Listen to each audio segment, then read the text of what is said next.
You need to learn scales, arpeggios and vocabulary to make what you play sound like jazz. But there are other things that you need to develop as well if you want to sound good when you're improvising. And in this video, I'm going to go over 3 exercises that are going to help you develop those skills. My name is Jens Larsen, learn jazz, make music. I'm going to demonstrate the 3 exercises using Take the A Train.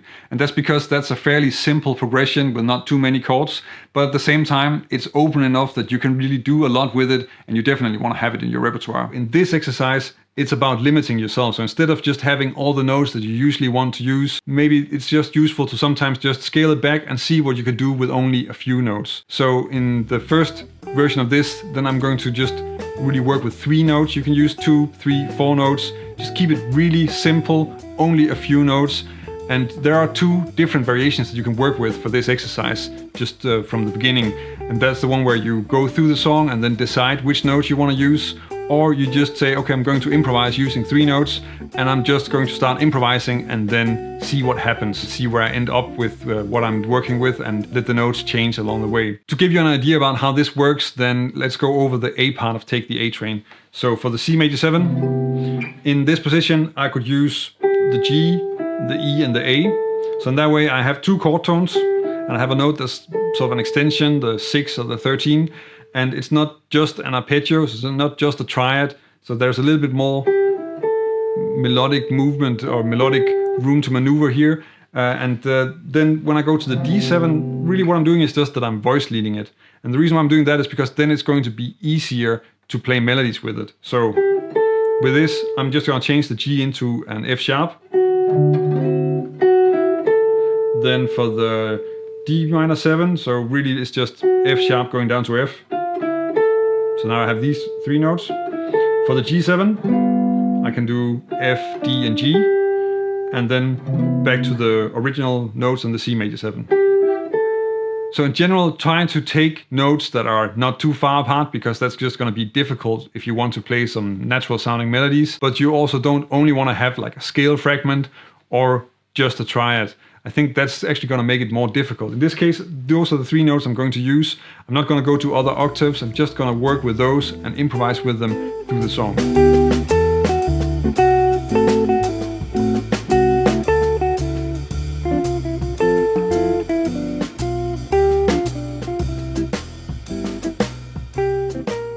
Once you solo with the 3 notes, then I think you want to make sure that you play phrases. And that's actually something that's probably going to come naturally, because when you're only playing with 3 notes, you kind of have to play phrases. But when you play with all the notes and you're just playing lines, then that sometimes kills this concept of really thinking in musical phrases and statements. But you definitely want to play in phrases. If you listen to somebody like Wes, then all his solos are just statement after statement and phrase after phrase. So he really thinks like that, and I think that's also something that you want to do. Besides that, I think you want to take this exercise as a challenge to your creativity. Listen if you're really capable of playing a solo with a story, with a beginning, an end and a development with just those 3 notes. And another thing that you will also be challenging is your ability to not just play the same all the time. Can you actually keep on coming up with new things, go on chorus after chorus, and still have the concept, have the idea that you're creating something new when you're playing? And it's very healthy for that.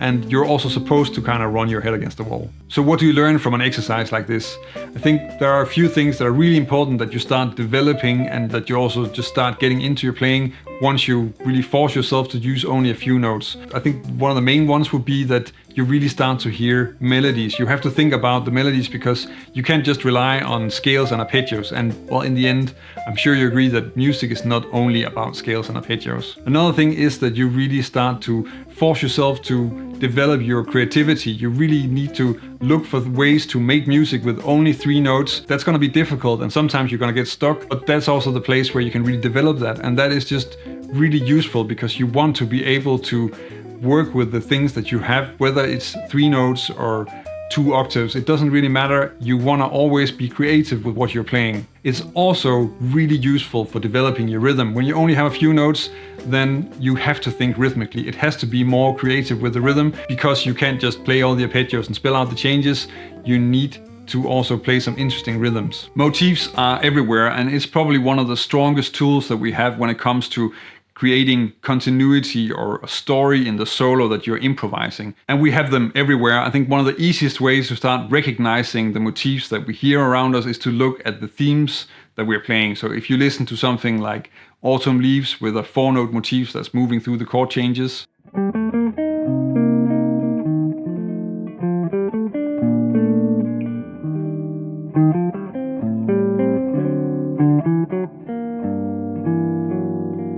or How High the Moon, which is also very clearly motivic.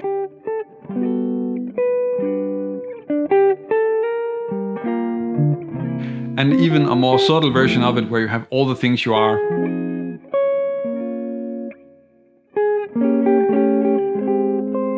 In general, I think melodies like these are really great examples of motifs and really clear examples. And if you start recognizing them in the themes like this, then it's going to be a lot easier to hear them in solos as well, and you're going to find just as many of them. The way you want to start working on motivic development in your soloing is probably to start playing rubato. Of course, I talk about it as a way of starting, but actually I also think it's something that's really worthwhile returning to quite often, because when you know a song really well, when you can hear the harmony and you just play a phrase on one part of the song, then you can sort of give yourself time to hear how that phrase is going to develop on the next part of the song. And then also maybe if you need to spend some time figuring out how to play it or figuring out where it is on the guitar, then you have that time. You're not under pressure from just keeping the time of the music going. So I think that's a really useful way to do that. And I think it's something that you can also return to now and again as a way of just developing your vocabulary. When you start improvising like this and really getting good at moving motifs around, then you're working on connecting the different phrases in your solo. So you're both thinking in phrases and you're also trying to relate the phrases to each other. And that's really going to make your solo connect and sound like a complete story. I think probably your favorite improvisers are all doing this. If you listen to people like Wes Montgomery or Charlie Parker or Kurt Rosenwinkel, then their solos are filled with motivic development and motifs. Often when you work on this, you also really become aware of the harmony. So you really figure out which notes you want to get in there and which notes you want to emphasize in the melody to really get the harmony across. A lot of the time when you're moving motifs around a chord progression, then you're actually using voice leading. So you're looking at what notes are in there and then where will they naturally move in the next chord, because that's going to make it easier to move the motif around instead of just trying to transpose it. This is something that you need to train, but it's also something that when you work on it like this, you really get it into your ears, and it makes it a lot easier to play natural melodies that also really connect with the chords. Finally, I think the motifs are also great for really getting new vocabulary into your playing, because if you have a short phrase that you want to add to your vocabulary, then it's really useful to just use it as a motif and just take it through a song, try it out on a lot of different chords, try to get it to work in a lot of different situations or different chord sounds and scales, and that way really get it into your playing.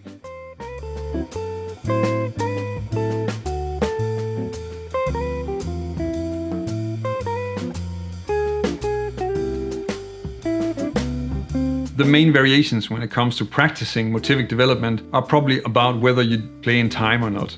I think those are the two main things that you need to decide. I would actually say that you should always try and do both on a regular basis, simply because they will both really help you develop a lot of things in your playing. Another thing that we sometimes forget, but is also really useful to work with motifs, is rhythmic displacement. So having the same melody or a developed version of the same melody, but making sure to explore how it also sounds if you move it around in the bar, if you start on another place, if you make a part of it longer, and in that way really develop other things than just the notes that you're playing. This is of course really just a variation on the first exercise, because now we're just limiting ourselves to the chord tones. But I think this is such an essential exercise when it comes to learning how to improvise over chord changes and really understanding how the chords move, that it kind of deserves to be an independent exercise. And it's actually something that I would suggest you really make a part of your routine. It's not something that you just work on once in a while. It's something that you definitely want to keep developing. You can never become good enough at improvising over changes and make solid, strong melodies just with the basic chord tones. And you can really do a lot. Again, if you look at how the melodies are made that we're improvising over when it comes to jazz standards, it's mostly chord tones. So it's definitely something you want to be able to create melodies with. I think there are two variations of this exercise that you want to work with. One is to really limit yourself a lot, like for instance, just an octave So that could be just the middle string set in one position. And then try to find all the arpeggios that you need there. Maybe do that in advance, so just explore how are the arpeggios here and where do I find the notes. And then when you're improvising here, you really start to realize how the chords are moving. You really see like this note is going here in the next one, and that's the one that I want to target, and how do I make melodies within that. Besides the fact, of course, that when you're playing with such a limited range and a few notes, then you're really forced to be creative with the melodies that you're playing.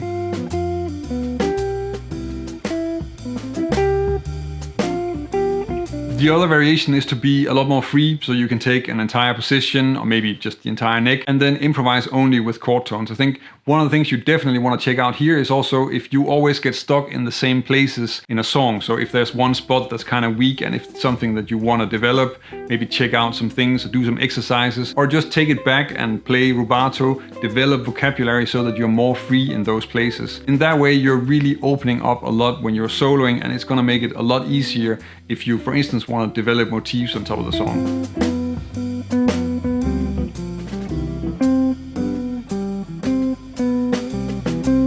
When you're improvising with the arpeggios, then you're really developing how well you know the harmony, really how to find it on the instrument, and also how to use it creatively, how to make melodies with that harmony and really emphasize the harmonic movement, because you're really making lines that connect with the chord changes, and hopefully you can make logical melodies that's going to take you from one chord to the next, which is also, of course, really important. So in that way, you're really digging into the chords and the chord progression, and you're learning how to play music with that. And if you listen to the songs that we're playing, the jazz standards, then most of the melodies in there are actually only chord tones. Most of the exercises in this video are sort of depending on that you have small pieces of core vocabulary that you can use that will work as vehicles for doing these exercises and still making music that sounds good. So you definitely want to develop your vocabulary. Of course, we all want to develop our vocabulary all the time. And I think one really solid way of doing that when it comes to really getting sort of a really strong sound of jazz and really get that language into your system is to study bebop. And if you want to check out a video on what you learn if you study bebop and also how to study bebop, then check out this video.